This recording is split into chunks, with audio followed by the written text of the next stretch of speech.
Let's introduce coriander, cilantro. This delicate aromatic herb is the International Herb of Year for 2017. Coriander is a member of the Apiaceae family, formerly Umbelliferae. It originates from the Mediterranean, North Africa and West Asian countries and has now been cultivated almost everywhere. It is both loved and loathed. Coriander, or cilantro, as it is also well known as, is an annual, though if in optimal growing conditions may be biennial. Generally, once the summer heat and dryness hit, this herb bolts off to seed and dies. Generally, it grows between 80 centimeters to 1 meter in height and if regularly harvested, can be quite bushy. The leaves are a rich dark green and lobed with variable shapes. The flowers are arranged in umbels, white often with a soft pink tinge, 5 petals pointing out and 5 stamens. The seeds are about 2 to 6 millimeters round and beige. Coriander likes to grow near anise, dill, chervil, cabbages, carrots, and it dislikes growing near fennel. It is wonderful to attract beneficial insects whose larvae love to eat aphids. Plant it near any of your plants which are bothered by aphids. The parts of the coriander, cilantro, are the foliage, roots and seeds. Leaves right through the growing season. Roots, as required best in young plants. Seeds, as they swell and mature, usually in autumn. Cilantro is used as a medical herb in the following ways. Roots and foliage. Digestive stimulant, culinary, blood sugar modulator, blood pressure and cholesterol modulator. Seeds. Indigestion, bloating, diarrhea, blood sugar modulator, blood pressure and cholesterol modulator, heavy metal detoxer, ink. Mercury, and culinary. Cautions and contraindications include: coriander seeds and herb are generally considered safe, though there are some who are allergic to coriander. Care is required with anything more than culinary amounts if you are on blood-regulating or diabetic medications. Coriander, cilantro coriandrum sativum. Using coriander, the leaves and roots, in cooking predominantly, both as a main ingredient, or as a garnish. The seeds, in cooking, but also in compresses and capsules. Both the foliage and seeds are well known as culinary ingredients. The seeds are included in some alcoholic beverages, including chartreuse and some Belgian beers. The seeds are used an ingredient in curries, stews, marinades, spice mixes such as dukkha and also in spice blend for preserving foods. 1 cup fresh, unwashed cilantro greens, no stalks, 3 to 6 large cloves garlic, peeled, salt. This is really important, as it helps grind the herb. Extra virgin olive oil, at least a cup. Coarsely chop the coriander and garlic. In a pestle and mortar or a kitchen whiz put a layer of greens, a bit of garlic and some salt. Repeat. Add oil, blend well. Add more greens, garlic and salt, blend.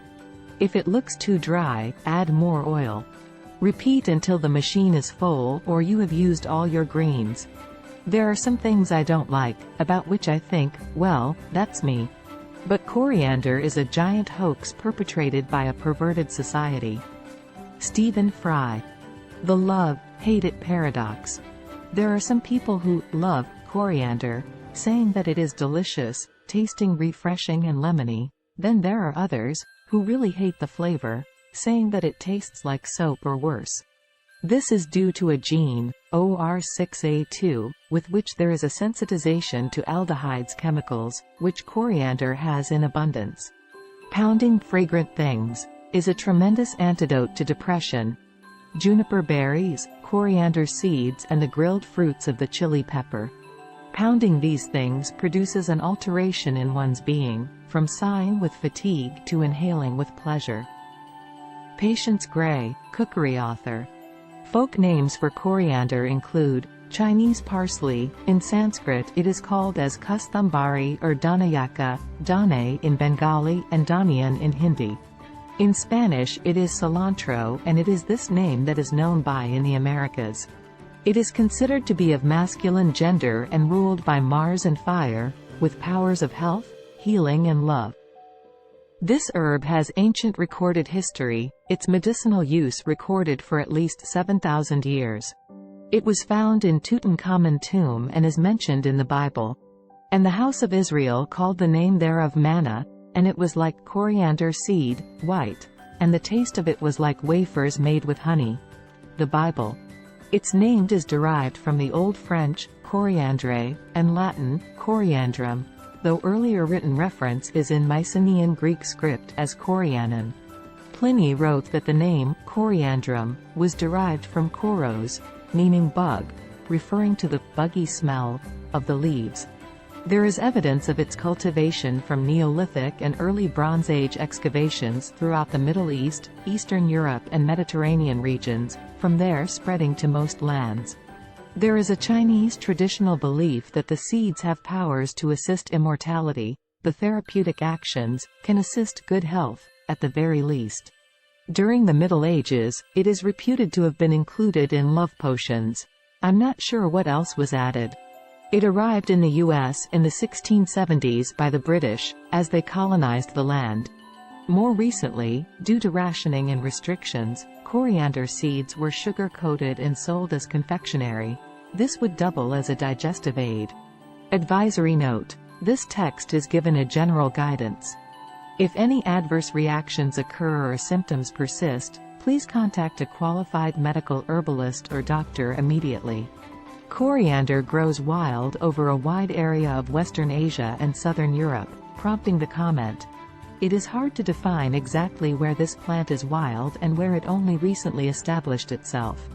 Recent works suggested that coriander accessions found in the wild in Israel and Portugal might represent the ancestor of the cultivated coriander. They have low germination rates and a small vegetative appearance. The accession found in Israel has an extremely hard fruit coat.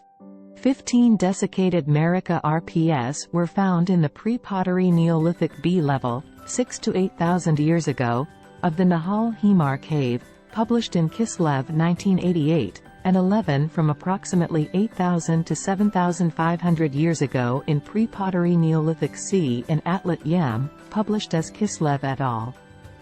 2004, both in Israel. If these finds do belong to these archaeological layers, they are the oldest find of coriander in the world. About 500 milliliters, 17 US fluoride Oz, of Coriander Marica RPS were recovered from the tomb of Tutankhamun, and because this plant does not grow wild in Egypt, Zohari and Hoff interpret this find as proof that coriander was cultivated by the ancient Egyptians. The Ebers Papyrus, an Egyptian text dated around 1550 BC, mentioned uses of coriander. Coriander seems to have been cultivated in Greece since at least the 2nd millennium BC. One of the linear B tablets recovered from Pylos refers to the species as being cultivated for the manufacture of perfumes. It was used in two forms, as a spice for its seeds and as an herb for the flavor of its leaves. This appears to be confirmed by archaeological evidence from the same period. The large quantities of the species retrieved from an early Bronze Age layer at Sitagroi in Macedonia could point to cultivation of the species at that time. Later, coriander was mentioned by Hippocrates, around 400 BC, as well as Dioscorides, 65 AD.